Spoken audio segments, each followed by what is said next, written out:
So here we are with Mike O'Hagan. Hi, Mike. Hi there.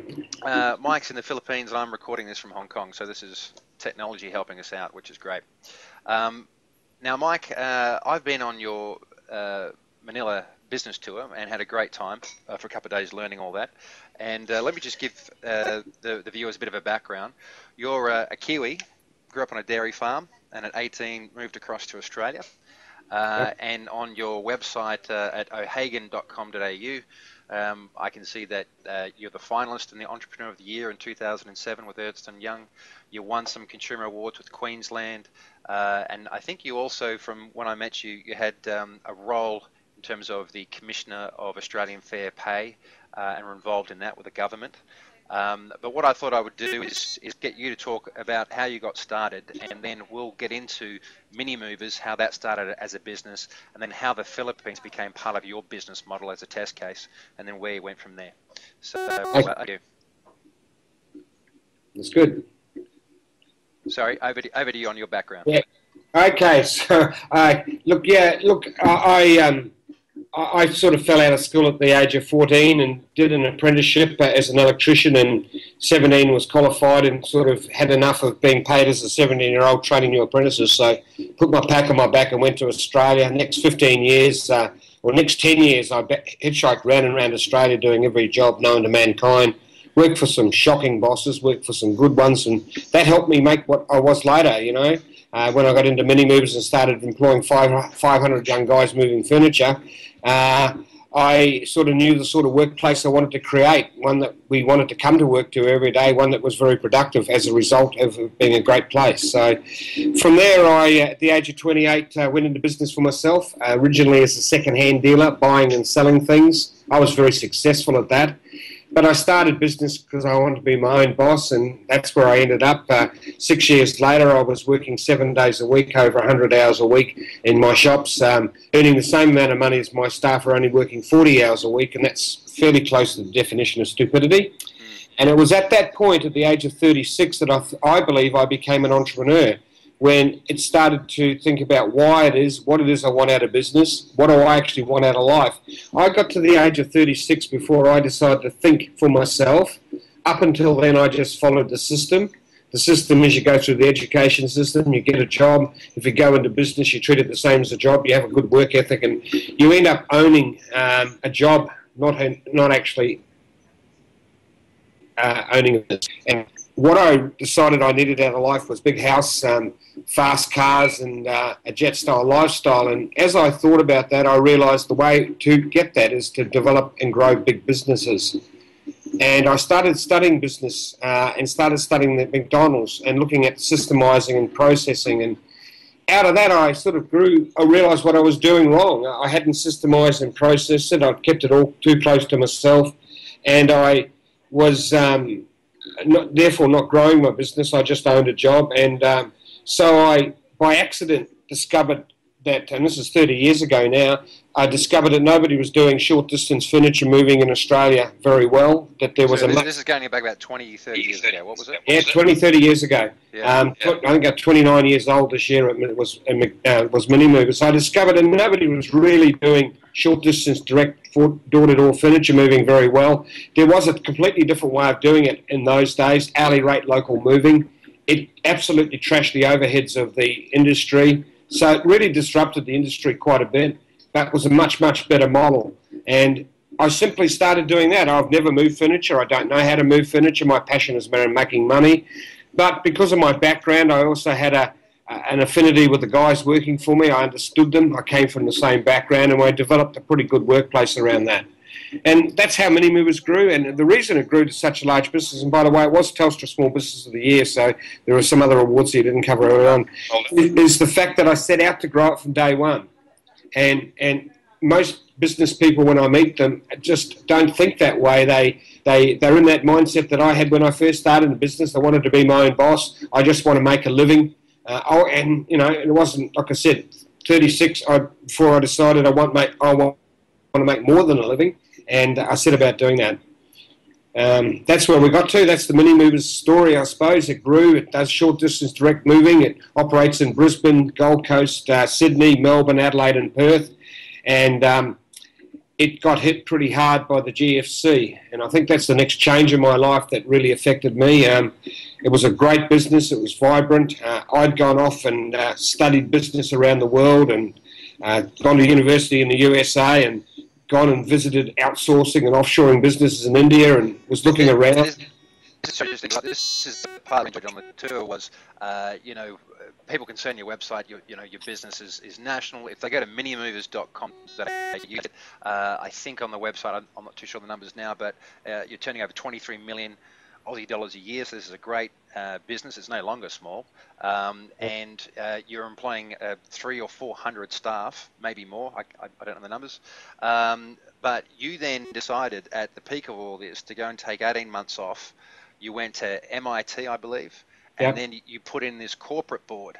And I really like that story. Could you tell us what happened and how you turned that around? Well, after 20 odd years of doing exactly the same stuff, it was Groundhog Day. It was the same stuff over and over again. And I really, but it was my cash cow. It was producing an awful lot of cash for myself and my family. And I didn't want to get rid of my cash cow, and I could see $100 million in turnover coming at us. And all my advisors, all my mentors in the background were telling me that's a very, very different type of business when you get to that size. I still own 100% of the shares. I've never diluted the shareholding. But what I did is I decided to corporatise. I put in a non-exec board, a non-exec chairman, made myself a mayor director. My advice was that I would white ant the operation and would interrupt it, so I got out of it. I took off and went around and started studying business, I suppose. So the board looked after it. I turned up at the board meetings, listened to all that stuff happen, put in my 2 bobs worth, and everything was going quite well till the GFC hit. And I think the corporate model is very good at managing structured processes and structuring and set processes and doing the same thing over and over again. But when large dramatic change suddenly hits something, the corporate board model is not a good way, is not good at that stage. That's when you need the entrepreneur who will make extreme decisions very quick, try a dozen or 20 things all at the same time, work out what's working, change the direction of the business. And that's what happened after the GFC. I had the board. This is such an important bit because, it is the death by committee decision-making process that is too slow in turning the ship around. And you, during the GFC, were having a profitable business. You went away to study, and then when you came back, I believe the business was in the red, and then this is the turnaround point. Had borrowed, the board had, and quite correctly, I think, borrowed against all my assets. We'd got to the stage where the bank were making noises about that. I think we had about 1.4 million in the red, running at the red, and it was at that point I decided, well, we weren't doing anything constructive about this. All we were doing is borrowing money and shoring it up, and they were studying everything without making an actual decision. You're correct, it was a committee, and committees cannot make decisions sometimes, and that's when I made the decision to dissolve that and get in and change the business model, because obviously the world had changed. And in a very, very short period of time, because of my offshoring knowledge, in a very short period of time, I moved a chunk of the back office processes to Manila, and I took a red line profit and turned it around. I also changed the marketing. That was pretty quick too. You went from making a loss in Australia to having the back office in the Philippines. And what was the time frame between going from red to black? Probably less than 6 months. I went from red ink to black ink. It turned around very, very quickly. The actual cash flow turned around even faster than that, I think. And it wasn't just a matter of reducing overheads and getting rid of the red ink. It was also the problem we had with the GFC is that the market had changed as well. In 2007, we spent $1.2 million in the Yellow Pages book in Australia. That stopped working. And well, that used to work. That worked good for us. It was producing $18 million worth of work. Yeah. And at the same time as the GFC, so the market constricted, and the market changed behaviour all at the same time. They weren't even really connected to each other. And media advertising fragmented, and then people were finding your business in different ways. Yeah, absolutely. So we had to find a different way of finding customers in the new world.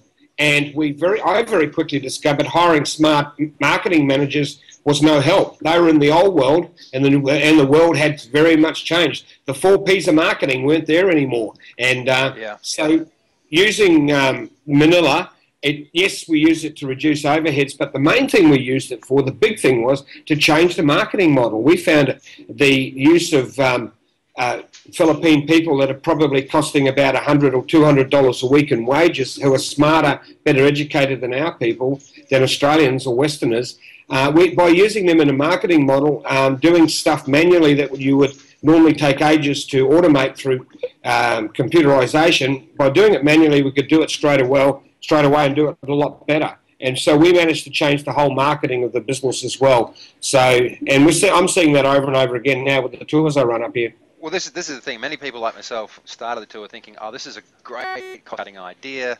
You know, staff in Australia and are costing us $25 an hour. In the Philippines, it's $8 or thereabouts. And you get there thinking, "Oh, I'm going to cut all these costs," when really you work out the story is actually a growth story. Yeah, exactly. The world's changed. It's become very flat, and the new business model that the internet or connectivity has allowed is, it means all businesses everywhere can source everything they need in that business wherever it exists in the world at the best value. So if you want to manufacture or source goods, you would go and probably look at China because it's pretty well the best value for most goods, some other goods, other countries. If you want to sell goods, you can sell them into any country that's got lots of money. That's just... there's plenty of those around, and you can sell easily from anywhere in the world to anywhere in the world. And now the big one that's really changing the world right now is employment. We can now employ anybody we want, anywhere, whenever we want it, at world's best value. And Philippines in the English-speaking world currently represents very, very good value.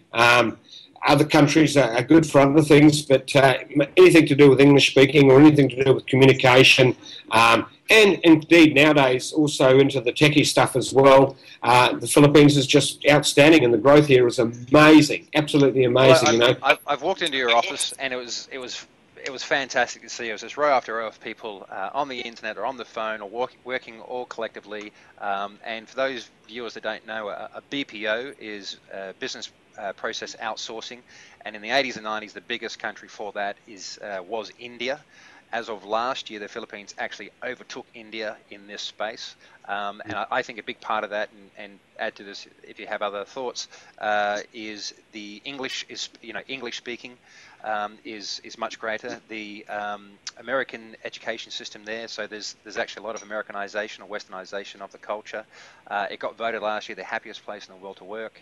There's all these things that just make it wonderful, and plus the culture of the Filipinos is that it's very communal. So there's very much a family. When I walked into your office, it was very family orientated, very friendly, and that seems to be a great mix. Yeah, look, it was an American colony for over 100 years. And the Americans put an education system in here and made English compulsory. It's also extremely Christian and very, very Catholic with it, and therefore it's very much in line with its values with us and understands the Filipinos are very, very more Western probably than anywhere else in Asia. They've been speaking English for 100 years. They're educated in an American education system, which is great. In fact, I'd suggest it's even better than Australia because it's a lot more practical. And their core culture is Christianity and all the same beliefs that we have. So they're very, very similar. They share the same jokes, the same wicked sense of humour, and all those things. So it's very, very easy for us to connect and use them. There are some challenges, of course, and that's what I teach on my tour. You do that by remote control to happen. I can tell you what works up here very much more than anything else, and that's when you build your own team in your own space with your own culture. Certainly you can use Odesk and Freelance and Elancer to hire individuals or do set projects, but man, if you've seen some of the teams that we've got up here, and I've got 30 people inside my own space here, all sharing with each other, sharing the good things, sharing the bad things, learning and teaching each other, and the productivity out of that is absolutely amazing. So building a team up here is the best way to do it, but there's a certain way you've got to go about doing it, otherwise you will get into trouble. Well, let's get into that in just a sec. And this is the other part was, speaking to a lot of Australians. Now we've got we're in 2014. Economic times in Australia are getting harder. We've had the mining boom that's come through and is now slowing down. Job loss has increased. They had a spike this month in unemployment and saying that we added 100,000 more jobs. But when you look at the statistics, it actually was more part-timers were added, not full-time jobs. So we seem to be having this this spread between people having job satisfaction, or people actually getting laid off, or people actually put on part-time or working the same pay for more hours. And there's this fear of, or fear-mongering in Australia about, oh, you're setting this business up and you're taking jobs away and you're putting them in the Philippines. And what I say to people is, look, it's actually quite the opposite. You're putting a lot of the low-level manual type admin work in the Philippines and creativity, but you're actually then giving your employees back in Australia more high-level customer service roles. So it's not really a matter of cutting jobs away, it's actually expanding the business. And I just look at the big corporates that have moved into the Philippines, like Telstra have put 7,000 people in their back office in the Philippines. Virgin Airlines have put 3,000. And then there's friends of yours like Lloyd, who've gone from 70 staff to 1,000 staff in 5 years. Could you just touch on that, where you see that going? He did that in 2 years, to be honest with you. Oh, okay, wow. And that's nothing compared to what he's doing in the next 6 months. It's just the growth is amazing. Yeah, look, it's not about job protection. I think we need to get past that. I think the problem is you get trapped into that. 100 years ago, Henry Ford invented the motor car and flooded the world with the motor car, with mass production in the motor car, and wiped out all the horse and cart industry jobs in a 15-year period. The reality was that the new economy that came out of that employed more people in better conditions. So it's not really about job losses. I think it's more about change. And I think one of the problems we have in Australia is we're working too longer hours. We need to work shorter hours, and I think that's coming at us now, and that's going to be a good thing. I think smart entrepreneurs will invent good products. They'll source each part of those business models in the best thing, and all that money will come back to Australia, which will make Australia's economy boom and grow. So with a booming and growing economy because of entrepreneurship and the need for less hours, I think the lifestyle of Australians is going to dramatically improve from this, not go backwards. Unfortunately, what happens is you hang on to some little parts of that you think are important, and that's what's holding back your thinking. Yeah. And it just happens over and over. A little bit like manufacturing 35 years ago out of China. Whilst it's terrible that a few manufacturing companies went broke, the reality that everything that came out of China was actually good for everybody that lived in Australia, not bad. We've all done very well out of China, not badly. So the world is changing, it's connecting, and I think that's where we've got to be. Look, little businesses in the middle of nowhere can now do amazing things. I can share with you, there is a roadhouse in the middle of in the middle of the Nullarbor Plains. It has its accountancy work done up here. Why the Nullarbor Plains, which makes sense, but it is connected to the internet, and therefore it can do whatever it wants. And that the world has changed. It really has. Well, this is, there's actually a great book on Amazon, if everyone wants to Google it, called Abundant, written by a guy called John Diamandis, and it's a great book, and it just talks about this whole new, instead of fearing what's happening with people's job loss, we're not going to have the 50-year career with a golden watch at the end of it. We're going to have a different career span every 3 or 4 or 5 years, or skill set. But he, as he points out, there's an abundance in things that you can do, and worrying about a lot of these things that's getting taken away is the wrong thing to focus on. Yeah. Now, next step then is, okay, you looked at the Philippines, you yourself went there, it made a huge difference to your business, and then you're in the Philippines thinking, hey, why don't I spread the word down in Australia? Yeah, exactly. I noticed that a lot of Australian business people, when they come up here, get it horribly wrong. There's a big business of carpetbagging going on here. They grab anybody coming in who's green and convince them that their solution is by far the best solution, and you sign up for whatever it is, and you'll find it's horribly, horribly wrong, and all sorts of things happen. And I started going back to Australia and sharing that with my business colleagues in Australia, and they honestly didn't get it. I was putting it up and explaining it, and they didn't really understand it. Then one day, one night I was talking to a group, and somebody in the room said, why don't we all go up? And believe it or not, about 10 of them came up here, and we spent a week driving around, visiting things and looking at it.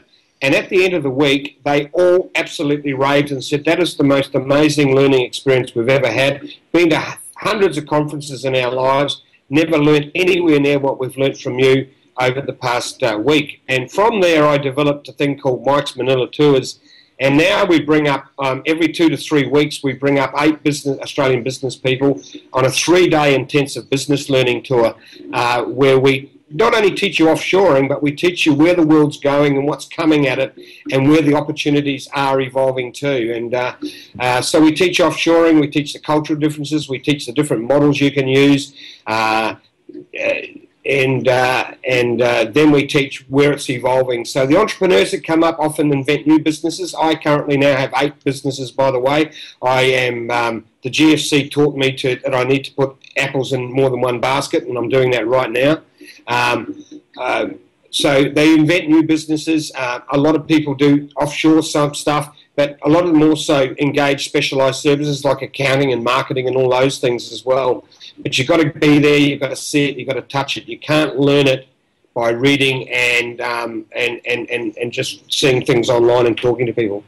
And I completely agree. Actually, I was reading something this morning on the new Chinese billionaire Ma, who has listed IPO'd Alibaba, and here's a guy that couldn't get a job at the KFC when he was young, and went on to create a business now that's worth 145 billion today. He's worth about 15 billion. And when I was reading it, he was basically talking about, look, the education system and university is just not working. We need to actually pull people out of university and get them to start businesses to learn what's going on. When I went on your tour, what I was blown away by was, and for those listening, it was fantastic. You go in this van with Mike. The van's actually fully decked out with Wi-Fi, so people are on their iPads and emailing everyone back at home and sending pictures. We got picked up at this really groovy hotel by motor scooters, so everyone's sitting in this, basically this flying coffin on 3 wheels through the Philippines. And do the jeepney thing as well. Yeah, the Jeep, and we got taken to a business which was Lloyd's cloud business, and we met all the staff there, and it was just great to get on the ground and just viscerally feel the beat on the ground in the Philippines. And then when he took us to Clark, and we could see all these places popping up and all these businesses, and Mike took us and showed us a business that manufactured stuffed toys. I mean, you're sitting there thinking, what's a stuffed toy business doing here? And then when we saw on the back of the office 500 people hand painting and stitching 6,000 different products, it was just amazing. Then there was the car business, and we'll talk about that another time.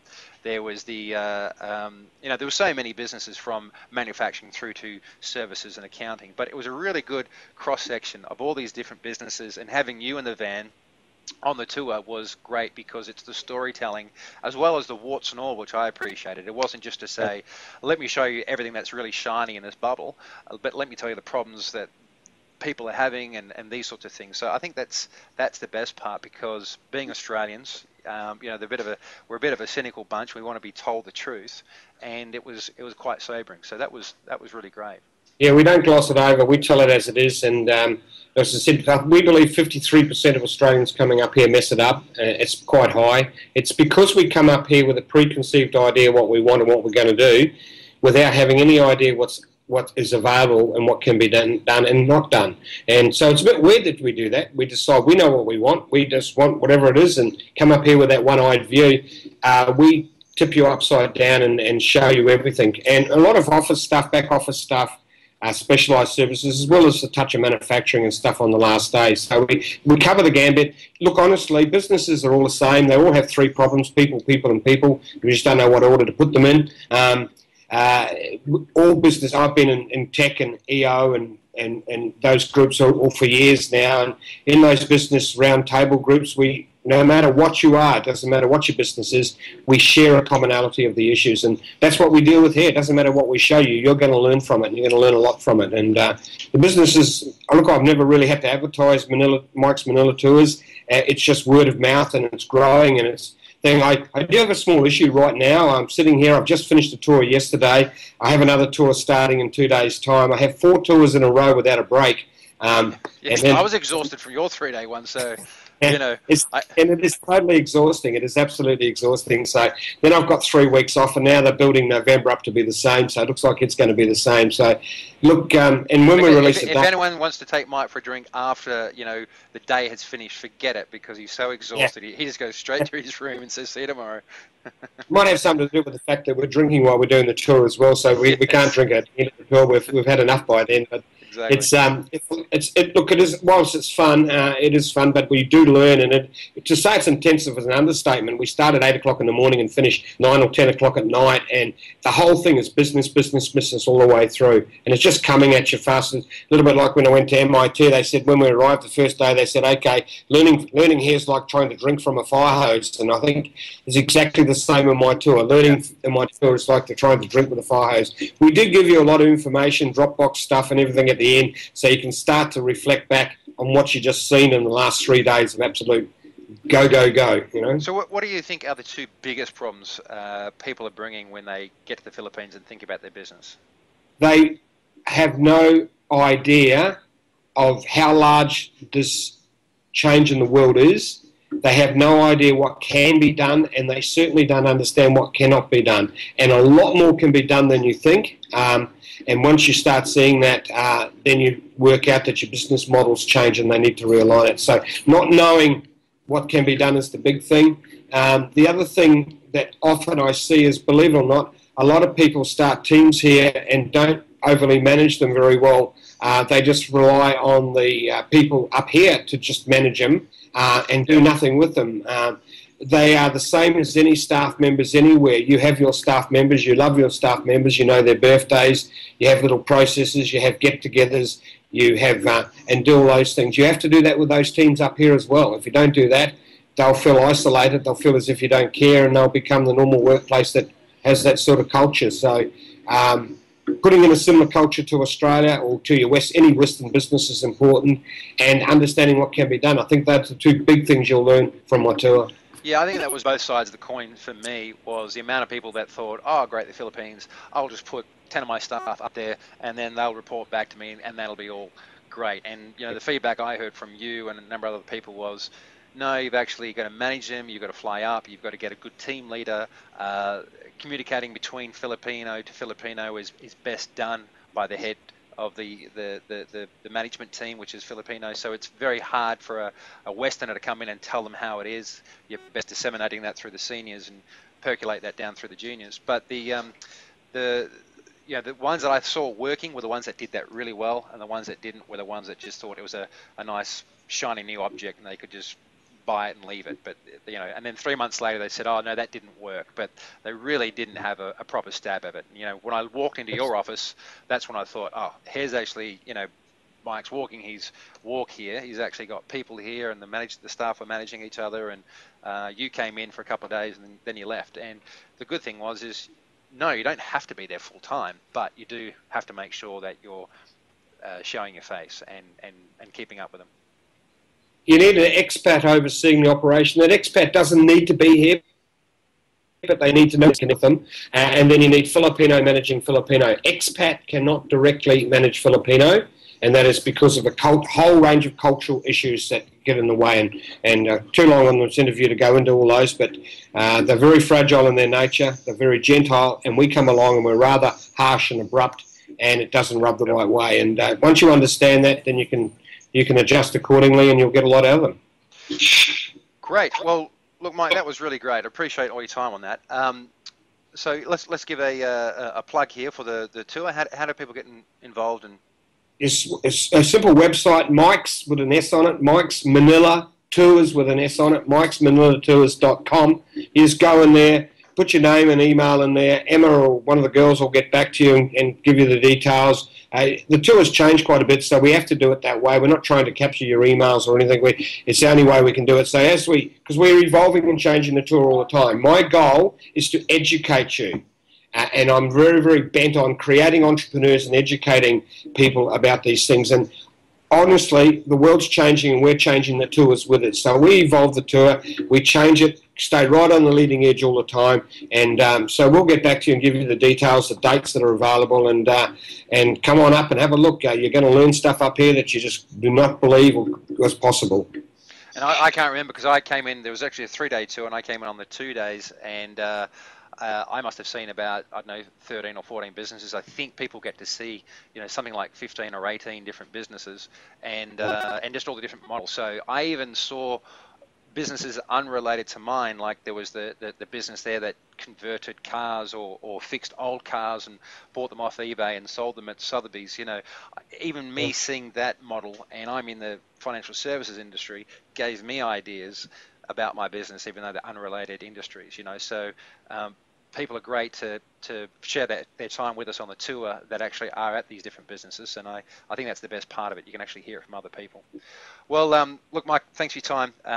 I'll catch up with you later on, but check out mikesmanilatours.com and catch up with Mike if you can. Thank you. Great. All right, mate. Take care.